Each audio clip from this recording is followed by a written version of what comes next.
ଆଜିର ଅନୁଚିନ୍ତା ଜୀବନରେ ଆଗକୁ ବଢିବାକୁ ହେଲେ ସମୟ ସହିତ ନିଜକୁ ବଦଳାଇବାକୁ ପଡିବ, ନହେଲେ ବୟସ ଚାଲିଯିବ, ରାସ୍ତା ବି ସରିଯିବ, ଆଉ ଭବିଷ୍ୟତ ସେଇଠି ଅଟକିଯିବ। ଭାରତର ସବୁଠୁ ବଡ଼ ସହର ନାମ କଣ? ମୁମ୍ବାଇ। ଜନସଂଖ୍ୟା ଅନୁସାରେ ଭାରତର ସ୍ଥାନ କଣ? ପ୍ରଥମ। ଭାରତର କ୍ଷେତ୍ରଫଳ କେତେ? 3,28,263 ବର୍ଗ କିଲୋମିଟର। ଆୟତନ ଅନୁସାରେ ଭାରତର ସବୁଠାରୁ ବଡ଼ ରାଜ୍ୟ କିଏ? ରାଜସ୍ଥାନ। ଆମ ଭାରତରେ ଲୋକସଭାର ସିଟ୍ କେତୋଟି? 545ଟି।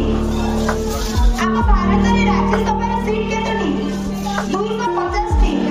ଆମ ଭାରତରେ କେନ୍ଦ୍ରଶାସିତ ଅଞ୍ଚଳ କେତୋଟି? 8ଟି। ଭାରତର ସବୁଠୁ ବଡ଼ ସହର ନାମ କଣ? ମୁମ୍ବାଇ।